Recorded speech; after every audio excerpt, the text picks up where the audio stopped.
In this video, I'm going to talk about metabolism.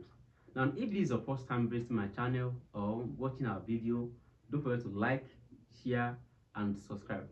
Now, I'm going to talk about metabolism, but I'm going to be focusing on the, let me just simply say, definition of metabolism, right? I'm going to explain it in details.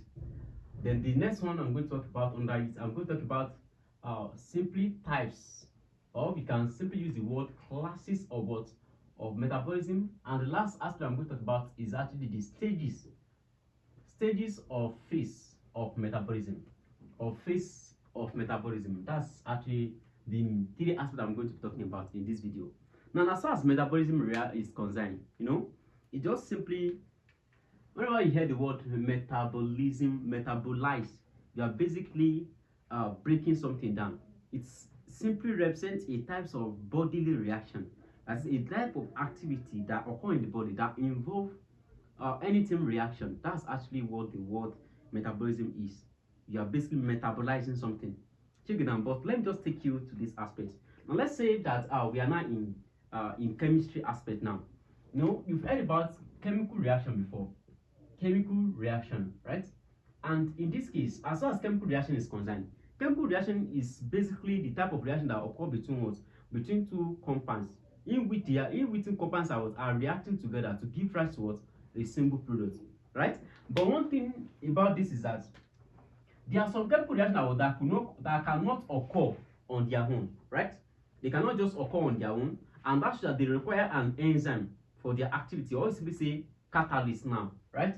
We simply say catalysts are basically what a compound that helps in to increase the rate of reaction, and they do so by increasing the rate at which particles of the reactant actually collide together.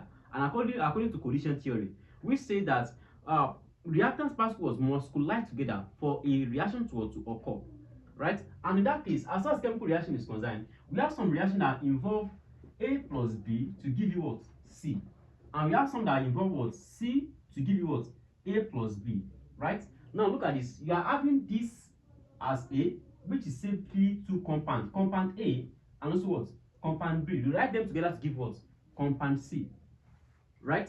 So in that scenario, this is normal chemical reaction. You are basically reacting things together, A plus B to give you C, and you are breaking C down to give you what? A plus B. Now imagine this kind of reaction is now occurring in the body. In that scenario, you will not call it chemical reaction again, because the first thing that you have to understand is that this is not normal chemicals, or simply let me just say normal compound, right? In that case, in the body, chemicals in the body are referred to as what? As biochemicals, or you simply say biomolecules, right? So biomolecules are the one that undergo metabolic reaction. It is different from chemical reaction. Chemical compound are the one that undergo chemical reaction. So what I'm basically saying is that similar to what chemical reaction that occur in this normal nature and the one that occur within our body. The one that occur within our body is referred to as what? Metabolic reaction, right? So metabolism is simply a kind of biochemical reaction or biochemical activities that occur within the body. That's what metabolism is. And we have two types. We have two types of reaction, right? Chemical reaction, the one that involve adding something together to give you what? C, or breaking something together to give you what? A plus B, right? Now in the body, we have two types of what? Of metabolisms, right? We have the one that involve what? Building something up, joining things together to give you what? A single product, right? Or simply breaking something down to give you what?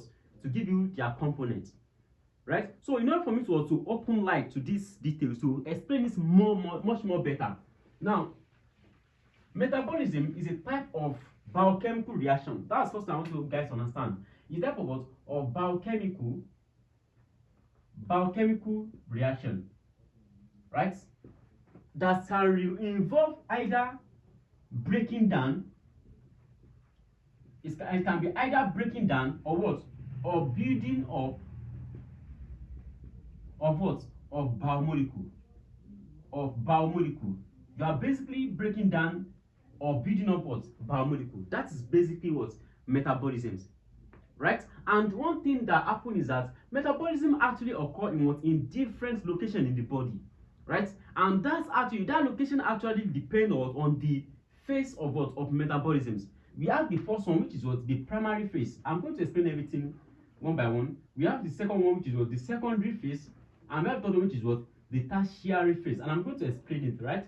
But one thing I want you guys to understand is that depending on this phase, the location of metabolism is actually what? Different, right? But to be specific, metabolism as far as secondary and tertiary phase is concerned occur within what? Within the cells. That is, the cells are the one that undergo what? Metabolic reactions, which can be either in the what? In the cytosol of the cell, or it can be in what? In the mitochondrion of what? Of the cell, right? Or it can be in what? In the endoplasmic reticulum. It can be in what? In the ribosome, or it can be what? In the nucleus as well, right? So different type of what? Of reaction that your body undergo is one that are referred to as what? Metabolic what? Reaction. But one thing I want you guys to understand is that metabolism is different from normal chemical reaction, because different normal reaction in the body cannot occur alone without the function of an enzyme. And enzymes are basically catalysts, or we use the word proteinaceous catalyst, or we use the word organic catalyst, that helps to increase the rate at which what? Bodily reaction what? Occur, right? That is, the rate at which biochemical reaction what? Occur in the body is enhanced by what? By enzymes. By enzymes. That is, they play a major role in what? In metabolic what? Reaction. That is what I want you guys to understand, right? So now we have types of what? Of metabolisms. The first one that involve breaking down is referred to as catabolic reaction. That is, what I'm basically saying is that we have two types. Most time I don't use the word types, I use the word classes, because different type of reaction actually occur in the body based on what? On these two classes. So the different type of metabolic reaction that occur in the body is based on what? On these classes. You know, let me say we have metabolic reaction, right? Metabolic reaction is divided into what? The first one, which is what? Anabolic reaction, and the second one, which is what? Which is the catabolic reaction. We can have it was anabolic. An anabolic reaction is simply the process that I explained earlier. That is, it involves you joining different things together to give you what? Complex one, right? Catabolic is when you bring the complex and you break it down into what? Into its components, right? And one thing that I want you guys to understand is that as far as these two type of metabolic reaction is concerned, if it is anabolic simply means building up of complex chemical substances or complex biomolecule from the simpler form. What I'm saying is that as far as anabolic is concerned, it involves building up of what? Of complex biomolecule, because biomolecule are simply, they are basically body chemicals, biomolecules, right? From what? From simple ones. You are basically breathing what? Upwards, up complex biomolecule from what? From simple ones. But what it means is that, let's not say we come to the case of starch as an example. Starch is actually what? Starch is a polysaccharide, right? It's a complex biomolecule in the body, right? That is gotten from some plants, right? So this starch is actually what? A complex biomolecule. And starch can be gotten from what? From the building up of what? Of simple one, which is what? Glucose. That is, you are basically building what? Polysaccharide from what? From monosaccharide.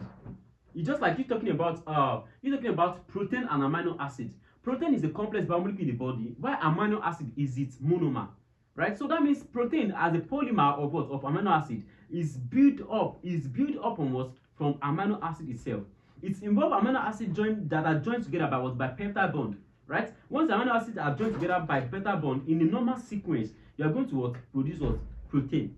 Now, what I'm going to say here is that anabolic reaction are reaction that has to do with what? With normal building up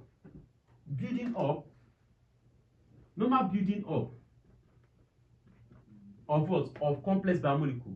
Now, in the case of catabolic reaction, it involves breaking down of what? Of complex biomolecule. But one thing I want you guys to understand is that depending on the state of the cell, or depending on what the cell actually needs, these two reactions cannot actually occur at the same time. What I'm saying is that building up at the same time breaking down cannot occur at the same time, because as far as building up is concerned, just come to imagine, let's say you are trying to build a house. Now you want to build a house, you know it's going to take high amount of energy. You are going to work so hard in order for you to build a house. But then let's not say that you want to dismantle the house. It's not even take you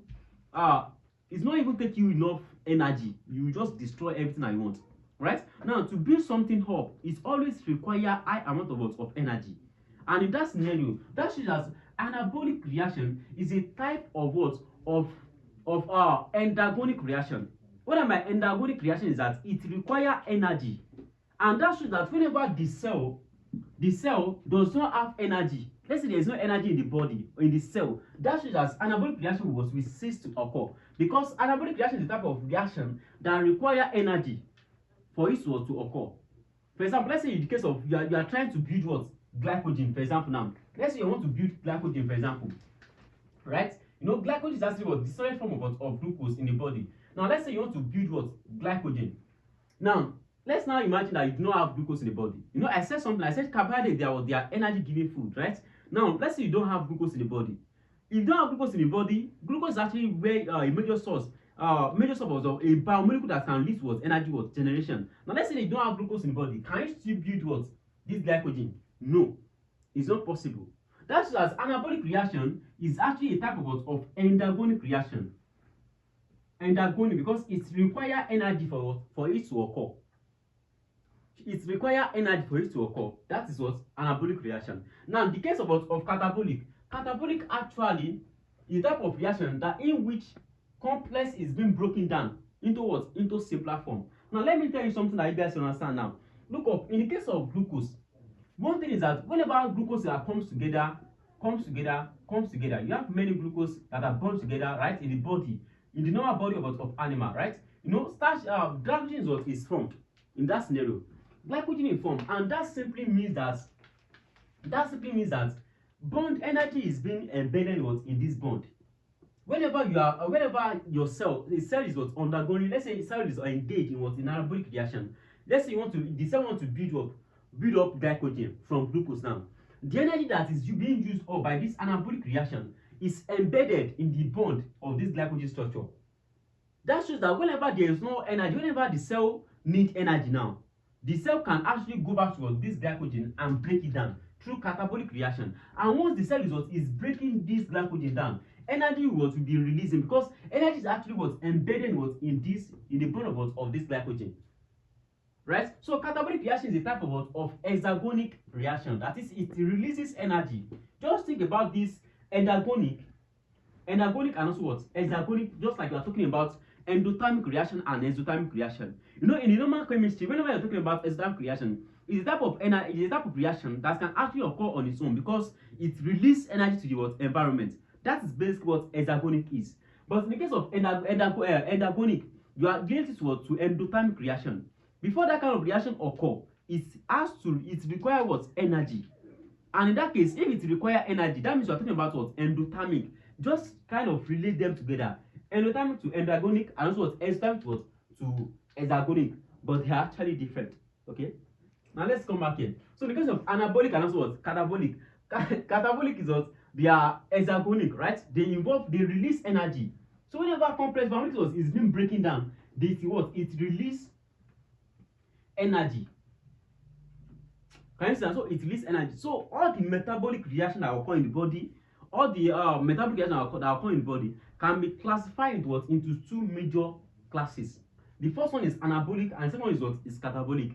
The reason I don't use the word type is because you can't just say it is types of metabolism reaction, right? We have some reaction that actually let me just simply say they serve as energy releases. They releases energy and at the same time they require energy. They are kind of metabolic reaction like that, because and we have so many chemical reactions. Let me just say biochemical reactions that occur in the body, right? You have many of them that occur, like in the case of glycolysis, gluconeogenesis, lipolysis, beta oxidation. We have many of those kind of reactions, right? Many of those biochemical reactions. Now, but one thing I want you guys to get is that as far as type is concerned, it's divided into anabolic and also catabolic.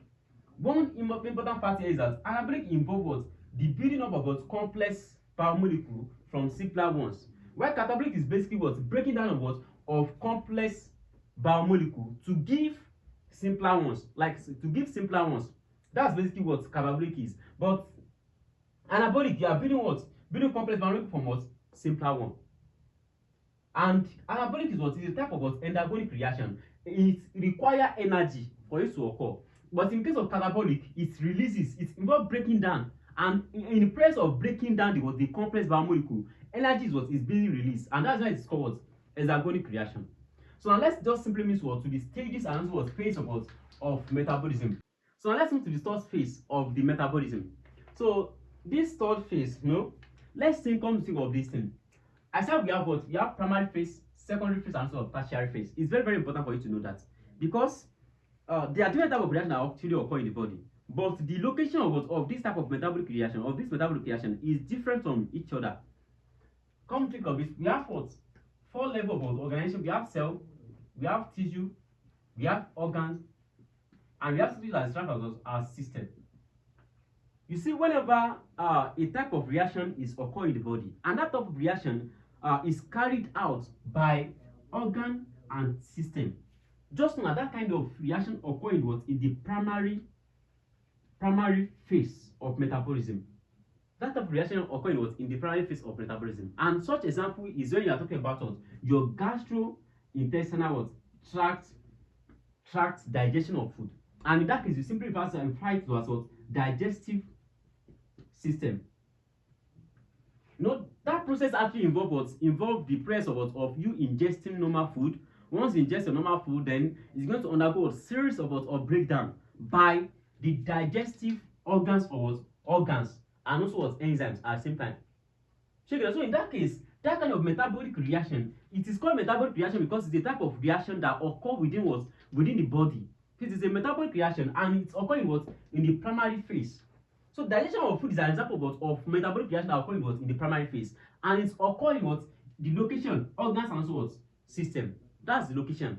But you see the one that occurs within this cell actually. Sometimes let me just print this one as well, because tissue as well is so far, but you can see this one is somehow in between both of them. Do you get it? So now the tertiary, the secondary is one that actually occur in the cell. It's occurring in the cell, right? Now let me just add something to this. We have cell. You can see have organelles.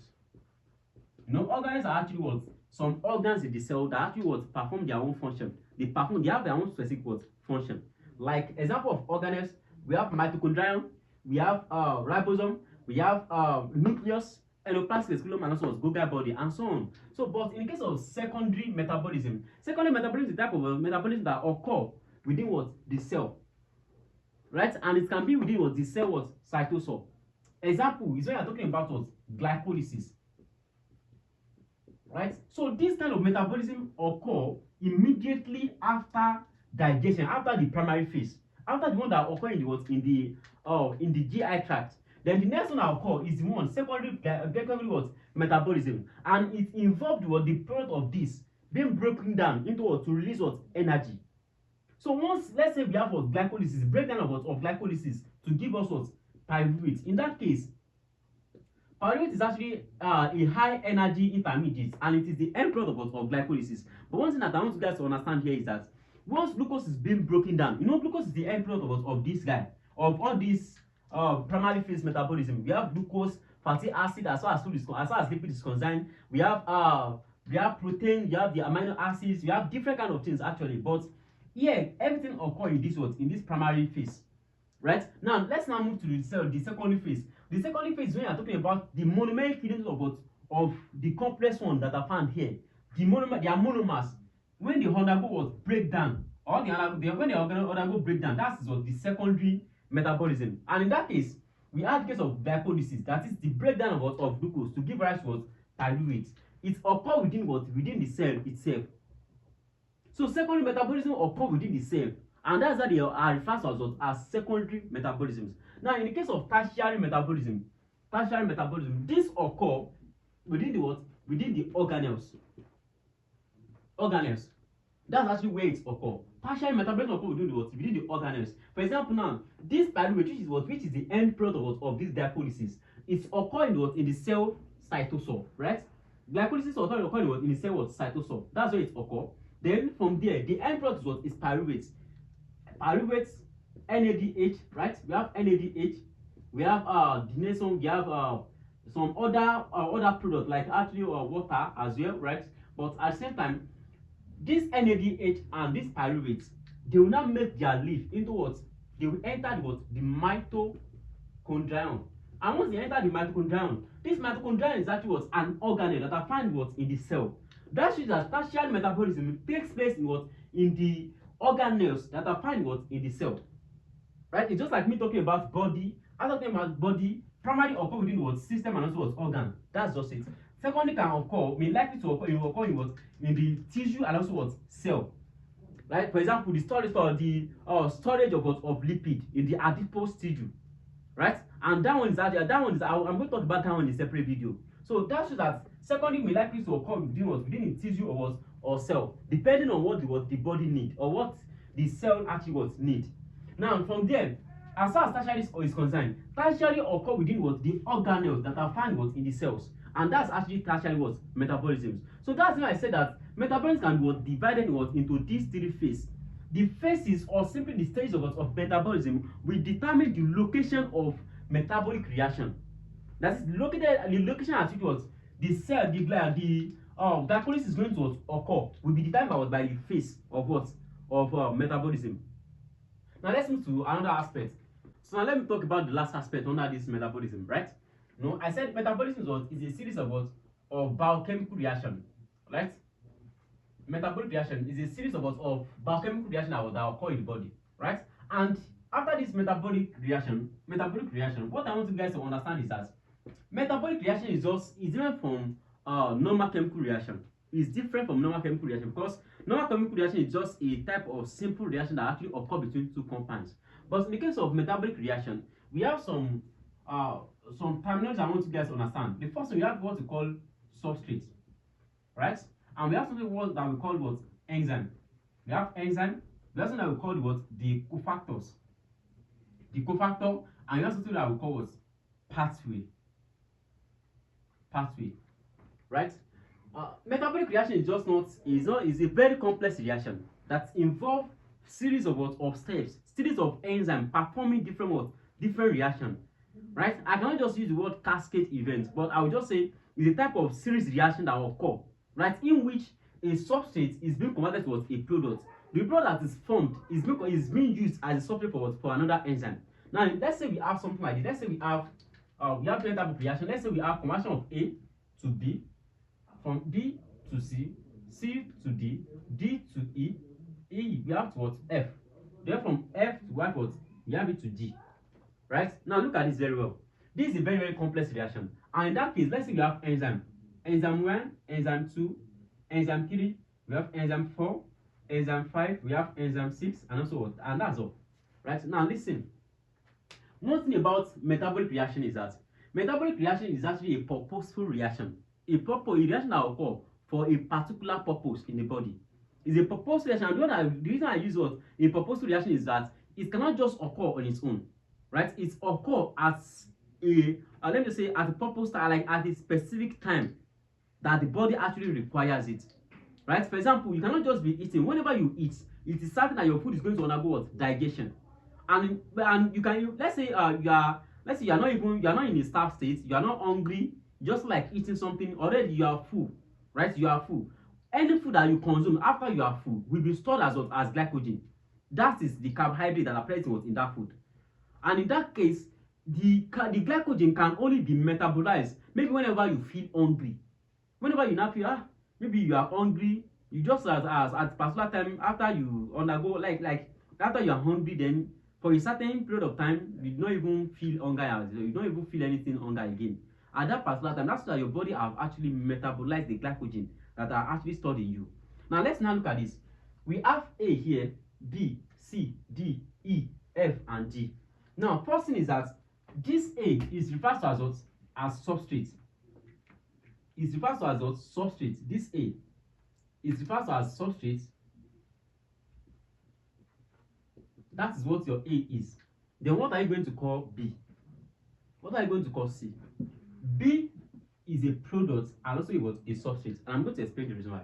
Now, whenever you're talking about substrates, substrate is actually what a biomolecule, right? A biomolecule that undergo biochemical reaction, a biomolecule that actually want to be transformed to what is called what product, right? So substrate is actually what an enzyme is going to act on. What enzyme is going to be act on to convert it to product is what is referred to as what substrate. So A is a substrate of what enzyme A, enzyme 1, right? And B is the product of this enzyme, of this reaction that occurs between what A and B. Then this B that is called product will serve as what a substrate to this second what enzyme, right? So once it serves as a substrate to this enzyme is going to what to pick it up, convert to what to this product. This product is going to what to serve as a substrate for to this. Now if you look at this, it involves you converting one substrate to another, then another substrate that you pick here convert to another what another substrate for another enzyme. In that scenario, you see that this is actually what a series of steps that occur in order for A to convert to G. In order for A to convert to G, it involves series of of steps, and at particular steps you can see we have what enzyme at particular step. At each step we have enzyme, different enzyme catalyzing what that step. In that case, everything that you are seeing here, this series of steps that involve the conversion of A to G is what is called what pathway.